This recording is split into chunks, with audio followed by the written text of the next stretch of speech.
Hey everyone, welcome back to another powerful episode of AIBiz. And dear listeners, today's conversation is one that I have been genuinely looking forward to because it sits right at the intersection of innovation, entrepreneurship, and the courage to ride the next big wave before it crashes. Right? So we are diving into a very great topic. One of the topic which I love the most, it is AI adoption for speed to lead, and why underdogs are becoming the unexpected winners in the AI arena, and also at the same time how automation can transform the businesses into scalable seven-figure powerhouses. That's amazing, right? And to unpack this, I couldn't think of a better guest than my guest today. Please welcome Michael Elliott. So, welcome to the show. Hey, thank you. Nice for having me. I'm looking forward to this one. Amazing, amazing. So, before we delve deep into the discussion, I'll quickly love to introduce you with all the listeners, dear Michael. So, uh, dear listeners, Michael is a seasoned Google Ads expert, a top 1% global freelancer on Upwork, the host of Michael Elliott AI on YouTube, and the owner of three seven-figure businesses. Yes. And he spent over a decade mastering the Google Ads and is now one of the leading voices helping entrepreneurs harness the AI not just as a tool, but as a growth mindset. So I'll not take much of your time. Michael, welcome to the show. Thank you. Yeah, very complimentary. I've certainly taken some bumps and some bruises along the way that I'm hoping I'm going to share with the listeners today so they can benefit.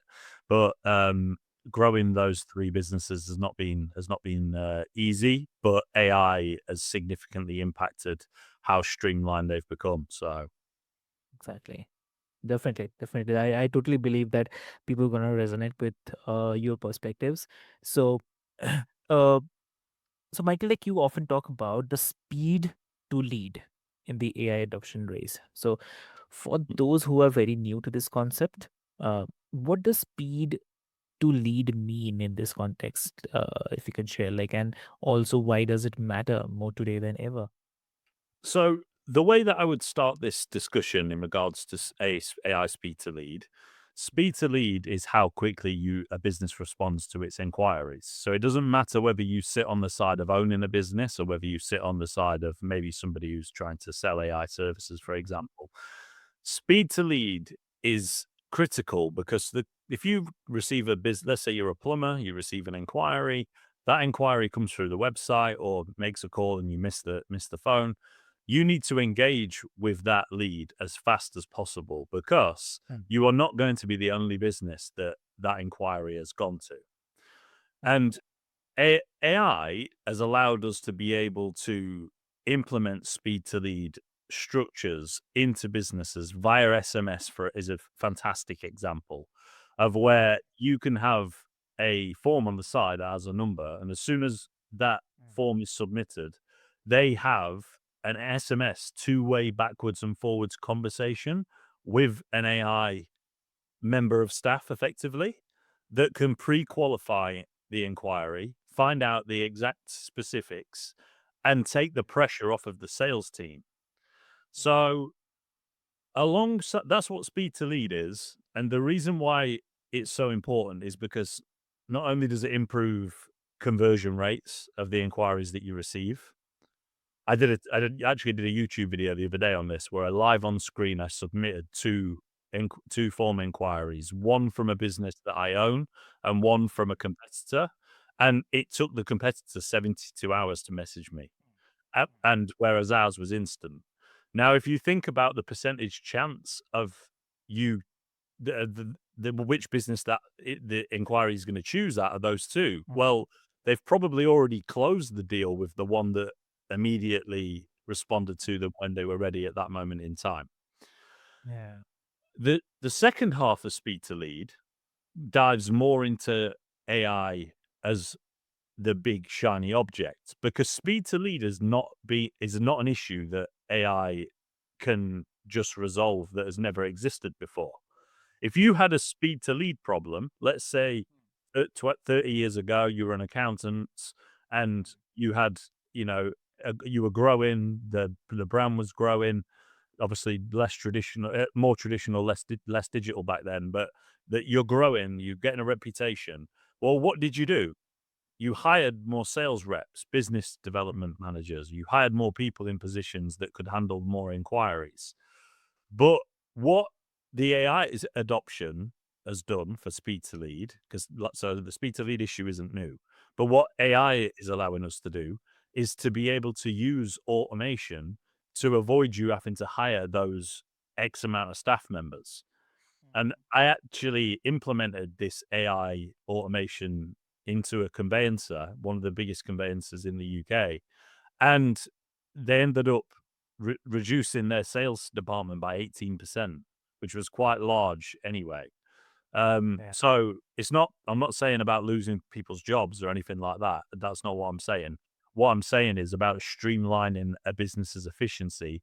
Speed to lead is the number one thing that a business should focus on, and is the number one thing that if you were in sort of a position of where you're getting into AI and you're trying to ride the wave, speed to lead is an area where you can certainly make an impact on a business that has direct impact on the money that they make, which is Mm, always the best solutions to go into, obviously.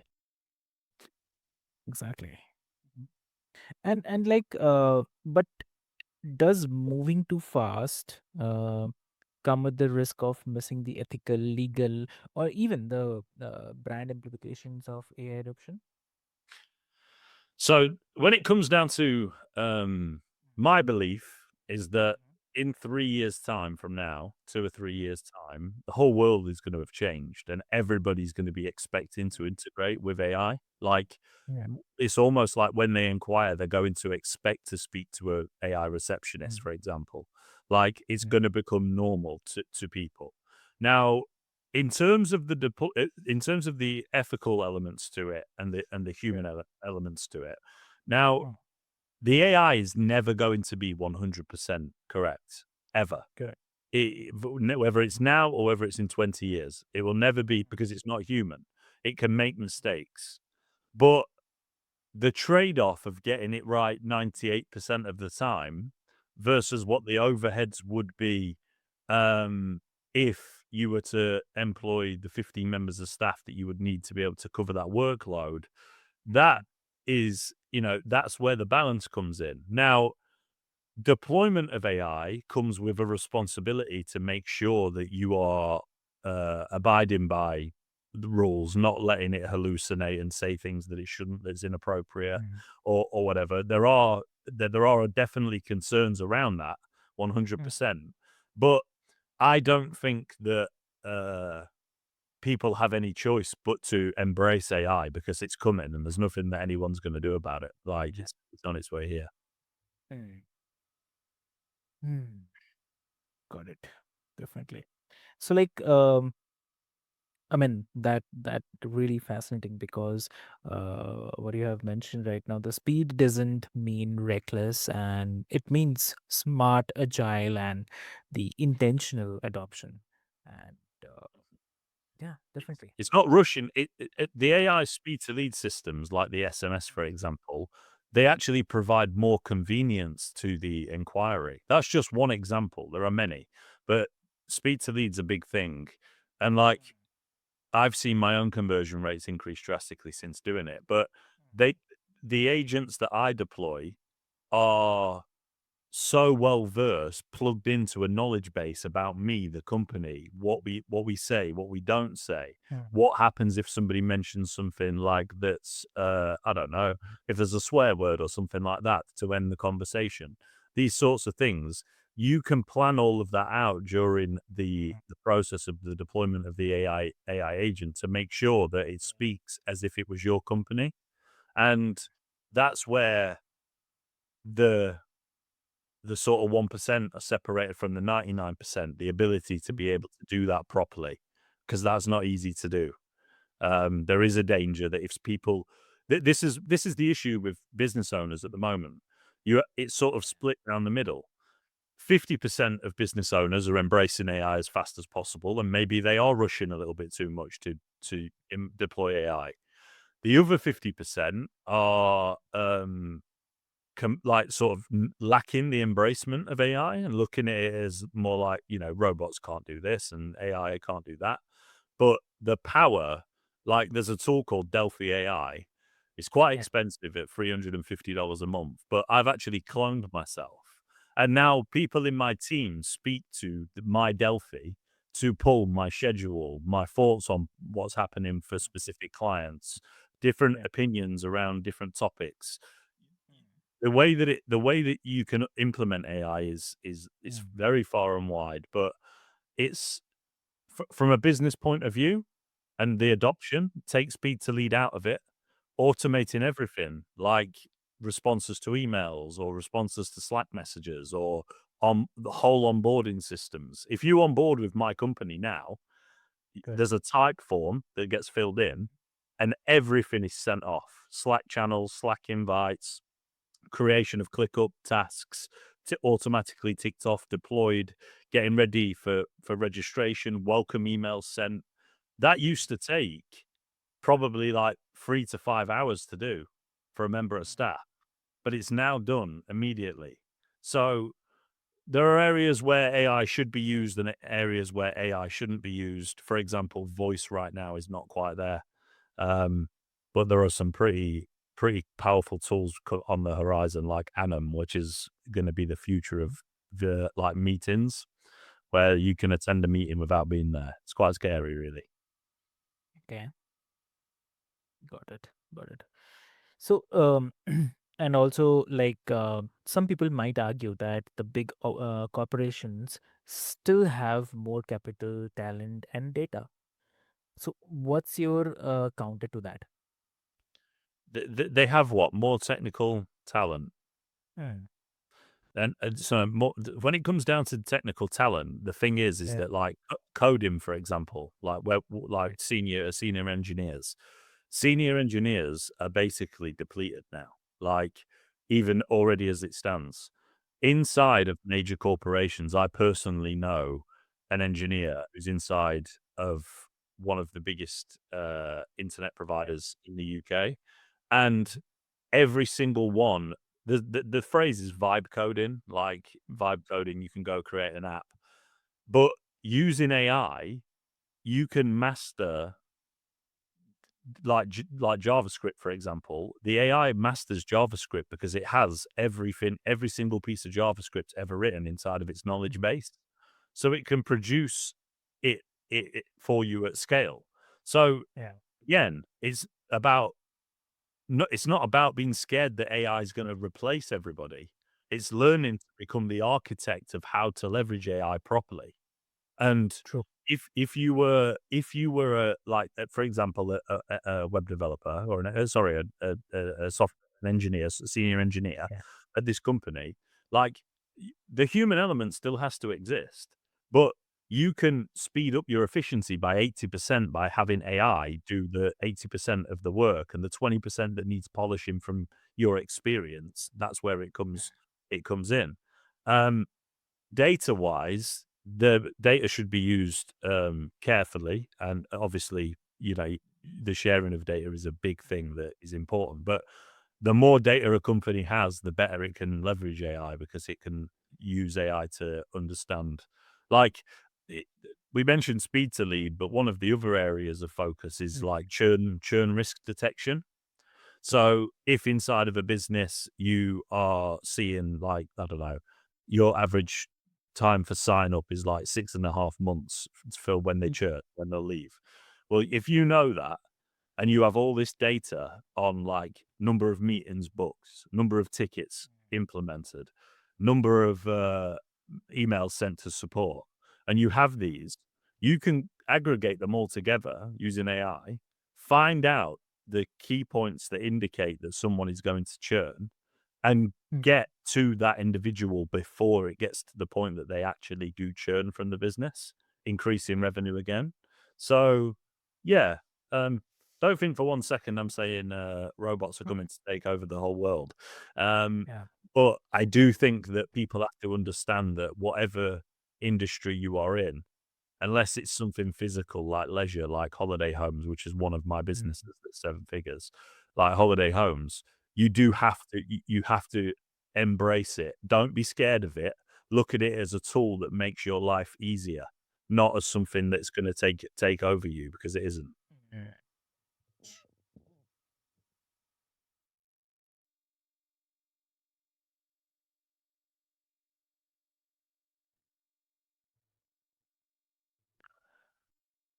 So, I mean, I love that because it flips the narrative also. Because we often assume that the big budgets guarantee the dominance, but what you are saying is that the flexibility, creativity, uh, willingness to experiment can outspace the resources. And that's a huge mindset shift for the entrepreneurs who are listening right now. Yeah, 100%. And I tell you something that they should be doing. We've touched on a couple. My YouTube channel is filled with the types of areas, because Mm, there's many more than that. But mm, do you know what the problem with AI is at the moment for people is that they are drowned in information. mm, So they are drowned in. Google are going to win the AI race. That's my opinion, right? So Google AI Studio, the fact that they control the biggest search engine, like at least in this part of the world, like all of these things grouped together, like their recent releases of Nano Banana for image yeah. creation, all of these things, like I think that they're going to win because of all of their individual projects, Astro Mariner, all of these things. But without going too technical, what I'm trying to say is that if I was an entrepreneur or a business owner or anybody right now looking at this, I would focus on the 20% of AI that actually makes a difference, and not the 80% that is the new shiny object that Mm, actually isn't going to be around in 3 years time. So, you know, there's going to be a shift in the way people search, for example. So true. naturally, without even knowing it, more and more people, if I want a product now, so I bought a boom arm for my microphone that I'm talking to you on now, right? I bought this boom arm. I did not go and search Google for the boom arm. I asked Yeah. AI Studio, LLM, but the most common one, probably ChatGPT, that people will use. Mm, I used the large language model to tell me which was the best boom arm in the price category that I wanted it in. And it came back mm, with feedback and told me exactly which one it was. I looked into it and I bought it. So mm, the way that you're going to use it is changing. That's part of the 20%. You see, that's mm, like the way that people use it. Research, deep research, but good perplexity, mm, researching stuff and getting information on things that's factual, not just like from hallucinations. But the world is being consumed by the 80%, and you have to use logic and reason when you look at something to understand. Like, if you just want to go and play around with AI tools, fine. Like, I do it myself, but there's only going to be 20% of it which actually takes over and is in our everyday lives every day. And that's where I put my focus, where my content is focused, and what I try and preach to people who will listen to me, because it's a mm. confusing world out there. If you signed up to every newsletter about AI, you would be swamped every single day. You won't be able to do anything because there's always something new being released. Exactly. True. Definitely. And so beyond the tactics and the platform, what do you think are the mindset shifts do entrepreneurs need to make right now to not just survive but thrive in the AI era? So right now, Hmm. so we've gone through a period of about 18 months, 2 years, and it's probably going to continue for another year, where no code platforms like make.com and NAN, Yeah. etc., have been able to deploy flows for businesses because it was like Mm, magic to them. Yeah, it was like magic. But for example, Google Opal, which has just been released, Google Opal, you type in what you want and it builds the flow for you automatically. correct. So what the shift is going to be from this, the technical gap, very similar to the way that I just spoke about developers, the technical gap is getting smaller and smaller and smaller for everybody. Like, Yep. I can now write JavaScript, and I've never been given one lesson on how to write code. because I've used AI so much to implement things into like different areas of businesses and stuff and flows that I've needed, that I've learnt it. Well, the same thing is happening when it comes down to the entrepreneurial shift. As that gap gets smaller technically, your technical value in an area, let's say you're a coder, or let's say you're a graphic designer, your technical uh, experience is going to become less valuable. And what's going to be invaluable is the creation of content, but that can speak to a human heart. Mm. So, for example, like the architect thing again, if you think about AI, it can now power out VO3, can put out like industry movie grade Yeah. video, like literally amazing quality standard video. But can it be prompted in a way that makes it relatable to the audience? Because the AI has no idea what the audience needs to see. So you're effectively going to become, in my opinion, Mm. I can't think of a better analogy, but a little bit of a puppet master with AI, Right. of where you're pulling the strings, and you're like, for me as an AI automation agency helping businesses deploy AI, Yeah. my job at the minute is to, speak to businesses, spot bottlenecks, fix them with automation. But what's going to happen 3 years from now is that they're going to be able to use AI in a really Yeah. simple way, but Mm. they're going to have to have somebody who can put the dots from A to Z all together in the right way to follow all the things you mentioned that are risky. You know, the ethical approaches, the actual desired output. Um, it's no good having a speed to lead system, for example, if after the first text message it breaks. Well, who's going to orchestrate that? Well, it's going to be people like me and the other entrepreneurs. So, um, yeah, that's what I think. If I was to speak to, well, because I'm doing it myself, so I know, like, that's exactly where Mm. my focus is, and I'm in this arena, and I'm very successful in it. And I feel like what I like the way that you should future proof yourself is by Yeah.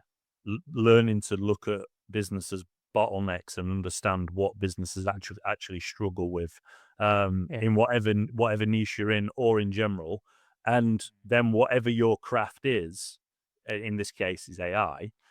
Yeah. When it comes down to that, look at finding solutions to those issues and then implement them for the company in a way which doesn't break, because that's going to be the problem. Exactly. True. Lovely. And I mean, for those who are listening who feel overwhelmed, what's the simple first step they can take today? What do you suggest? There's the four steps that I would take if I was somebody now who was completely overwhelmed. Mm. Um, is the first step would be I would breathe and relax. All right, that is the first thing that I would do, Yeah. because nobody can learn, nobody can grow, nobody can like understand and develop unless they are in a frame of mind where they allow themselves to Exactly. do so. So put yourself in a place where, right, I'm not Mm. panicking anymore. I understand it's coming. What can I do to get myself into this position? Then the first thing that I would do is I wouldn't use something like Delphi AI because it's so expensive. But the first thing that I would do is I would then go to an LLM. So I would go to Mm. ChatGPT or AI Studio, and I would put every single thing that I've Mm. got about myself. Like, Okay. for me, my Upwork profile, my businesses, Mm. my info, any my social media links, all of that information, previous Mm. projects you've worked on, project briefs, all of this, dump it into AI, go backwards and forwards with AI to get it to a stage to what you're trying to do here is clone yourself effectively. You give it all the information about you, your opinions, you can type documents out using this LLM. But then once you've given it all the information and you are happy that you are that the LLM has all the information and it's speaking in a way that you would speak and it fits you, ask it for simply ask it to provide me with the Yeah. prompt that would have generated this output from the beginning. Mm. Okay. And then you have a master prompt that you can use for anything moving forward. You have a prompt that you can put into the system instructions anywhere, and it will speak as if it is you. So you have cloned yourself. That is probably the biggest golden nugget to take away from this podcast, because that changes the game. A lot of people, they go to LLM, they'll go to ChatGPT, they will type, they will come back the next day, they will ask the same question or a similar question. They'll want a blog post. They'll want a certain thing. But the conversation's starting from scratch. Whereas if you had a system prompt that is you, that speaks like you, and that has that desired output, you can get the exact same output as you got last week, yesterday, tomorrow, like today when you need it. And that goes for anything. You could have that for your content department. You could have that for to break it down. But I have a master prompt of myself, and I have a master prompt for PPC. I have a master prompt for AI that I use when I'm asking questions or looking at the future. The third step, that did that make sense, Avik? I didn't miss anything out of that. Makes sense. No, Made this is sense. Okay. So so once I've got that, because then that will remove your barrier of fear. There's nothing to lose. mhm, These LLMs are free. Like, you can use, well, up to a certain limit, they are free. You can, and depending on which one you choose, you can use them for free to do this, and then you have a digital clone of yourself. And at that point, you are ahead of 90% of the people globally, mm, because you have understood something really critical, and that is how you prompt an LLM to give you the correct answer.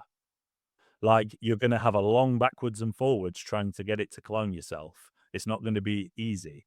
But at that stage, you're already ahead. So then in step 3, when it comes mm, down to deployment, let's say if they're looking for their own business, I would always advise professional support. Like, mm, because it's the overhead, it's not an overhead, it's an investment, because you're in a position where you buy back your time effectively. That's what you're doing. right. You're buying back your time, and that is the one thing that you can't replace. You can't pause time. It doesn't wait for anyone. So you need to shrink down that as much as possible. The third thing that I would do after I've done that is I would review my calendar. Some people might have empty calendars and they'll be just trying to get to work. Some people might have jam-packed calendars like me, like you probably, like where calendars are extremely busy. And one by one, you look at each individual thing Mm, and you see whether that can either be delegated if you've got a team, or if it can be automated. And one by one, you chalk them all off to clear your calendar down to as small a size as physically possible. Some things are just not possible. It's not possible for me to be on this podcast without being here. So I have to be here. But what I'm saying is, you know, that coffee chat that you have on a Friday afternoon with your staff members, is that necessary? Um, the onboarding of clients that you've penciled 2 hours into your calendar for on Wednesday, can you build an automation that does that? Um, do that. And once you've done all of those things, you've effectively cloned yourself.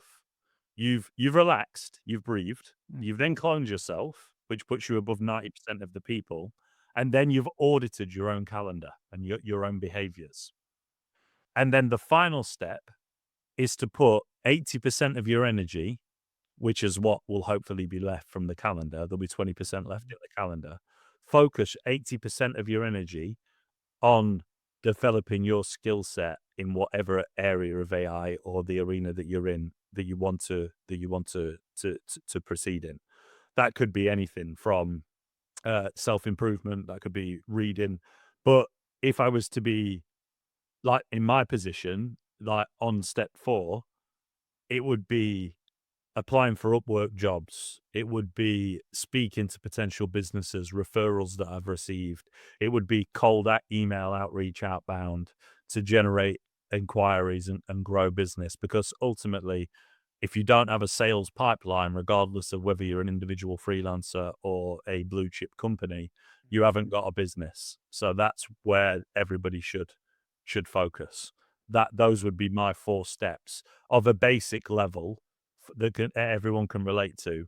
Those would be my 4 steps, and I guarantee you there's people listening to this now that are on step 4 already, right? They're on board and they're doing this, but they haven't already audited their day, their calendar, and they haven't understood system prompting properly, learned to system prompts and how to generate it. So those are the 4 things that I would do, keeping my ears close to the ground of any advancements in AI without being drowned. Like find a few trusted sources when it comes down to the AI space. Monitor what the big boys are doing, like Google and things, and don't be distracted. Focus on the goal and go and hit it. Wow. Amazing. So, Michael, this is such an energizing and eye opening conversation. And for the listeners, I'd love to say that if you are feeling that nudge to explore AI in your business, then don't wait for the perfect moment. As Michael has said, speed, curiosity, and adaptability are the new competitive advantages. And so go, please check out Michael's YouTube channel, Michael Elliott AI, for more insights. And if today's episode has sparked an idea, please share it with your fellow entrepreneur who needs to hear this. And at the same time, if Michael, if someone wants to connect with you, what will be the great medium to connect? If they want to connect with me, I'll provide when you listen to this podcast, I'll give you a Cal link to book a meeting with me if you need support with adopting AI into your business. If you are just looking for general support, you can connect with me on LinkedIn. Amazing. Amazing. Great. So, dear listeners, I'll put all the details into the show notes for your easy reference. And until next time, remember that innovation is not about replacing the human potential, but it's all about unlocking it. So, with this hope, stay curious, stay courageous, and keep building your healthy mind and healthy life. So, thank you so much.